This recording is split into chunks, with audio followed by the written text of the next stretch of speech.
이번 영상부터는 조또의 성 프란치스코 생애 프레스코화를 벽면 단위를 기준으로 소개하고자 합니다. 참고로 제가 벽면이라고 표현을 하지만 정확히 지시하는 말을 찾아보면 이태리어로는 깜빠따, 영어로는 베이라고 부르며 우리말은 경간이라는 용어가 존재합니다. 각 그림에 대한 설명에 앞서 원천이 되는 보나벤투라 대전기의 일부 구절을 잠시 띄워드리는 형식으로 진행을 할 것이며 그 내용은 영상을 잠시 멈추고 읽어보시기 바랍니다.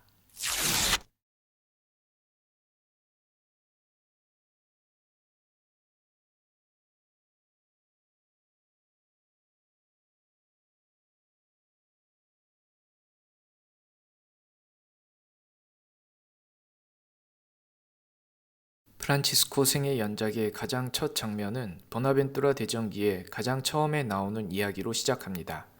분명 이 장면은 이야기 순서에서는 가장 먼저 오는 것임에도 불구하고 실제로는 가장 마지막에 그려졌을 것으로 추정됩니다.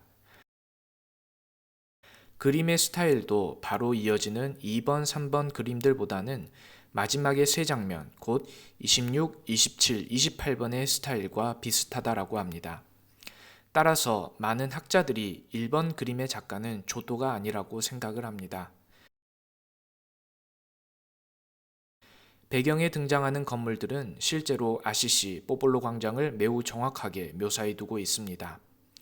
그래서 일부 비평가들은 이 그림을 이탈리아 예술의 첫 도시 풍경화라고 평가하기도 합니다. 또한 이 그림 덕분에 전체 프레스코화의 완성 시기를 가늠해 볼 수 있는 하나의 척도가 되었다라고 합니다. 그림에서 보이는 탑은 1305년에 완성되었다고 합니다만 이곳에는 미완성의 상태로 그려졌습니다. 그림의 상단에는 코벨, 곧 들보를 지지하기 위한 구조물의 흔적이 있는데 원래는 이 자리에 이코노스타시스의 설치를 의도하였던 것 같습니다.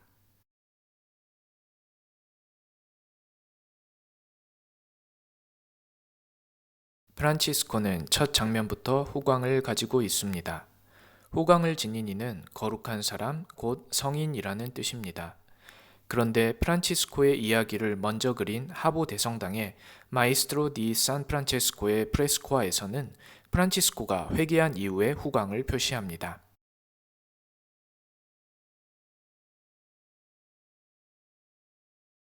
이 후광이 표시되는 모습만으로도 프란치스코를 바라보는 관점들에는 큰 차이가 발생합니다.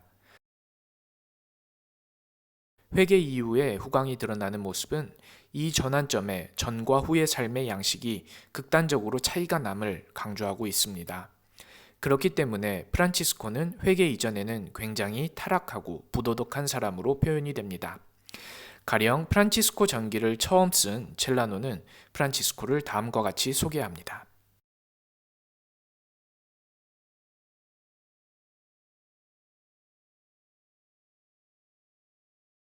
하지만 이 이야기의 원천이 되는 보나벤투라의 전기에서는 프란치스코가 원래부터 거룩한 사람이었다는 것을 이야기해 주는 것입니다. 보나벤투라는 가장 완벽하고 이상적인 성인으로 프란치스코를 제시하면서 실상은 누구도 프란치스코처럼 될 수는 없다고 성인을 드높이고 있습니다.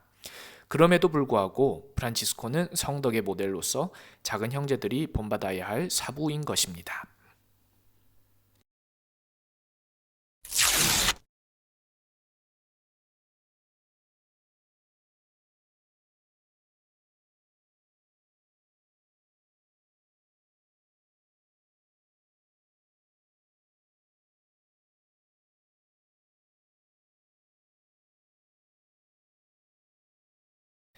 프란치스코는 유언에서 자신이 회개 생활을 시작하게 된 결정적인 사건을 나완자와의 만남으로 증언합니다.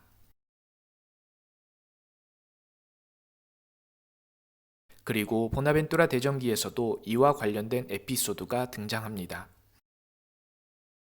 그럼에도 불구하고 예술가들의 화폭에 이 장면이 등장하지 않은 것은 하나의 미스테리라고 여기는 사람들이 존재합니다.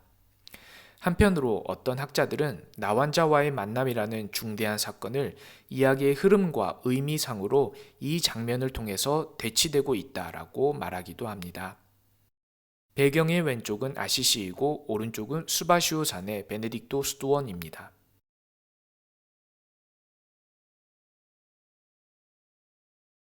두 산의 골짜기는 프란치스코의 머리에서 수렴이 되며 왼쪽 골짜기에서는 프란치스코의 어깨와 팔을 통해서 망토로 이어지는 연속성을 보여줍니다. 프란치스코의 머리 위에는 하늘이 펼쳐집니다. 곧 그는 하늘의 축복을 받은 사람이라는 뜻입니다. 이 구도를 통해서 프란치스코는 아시시와 베네딕토 수도원을 잇고 있고 말과 가난한 기사를 이어주고 있습니다. 세상의 여러 관계들을 이어주는 다리 역할을 하게 될 것이라는 암시를 보여줍니다.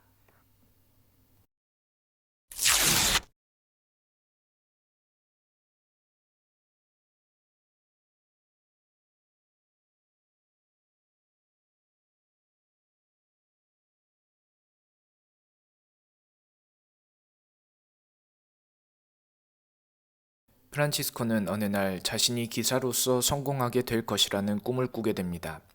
사실 이 꿈은 실제로 프란치스코가 세우게 되는 형제회와 그의 형제들을 암시하는 것이었지만 당시 그에게는 세속적인 영광을 암시하는 것으로 보였습니다. 프란치스코는 아뿔리아에 전쟁이 있다는 소식을 듣고 기사가 되기 위해서 길을 나섭니다. 하지만 주님께서는 전쟁터로 향하는 프란치스코에게 스폴레토 계곡에서 다시 개입하시어 지금 그가 잘못된 주인을 섬기고 있다, 잘못된 길을 가고 있다는 것을 깨닫게 합니다. 그래서 프란치스코는 아시시로 다시 돌아오게 됩니다.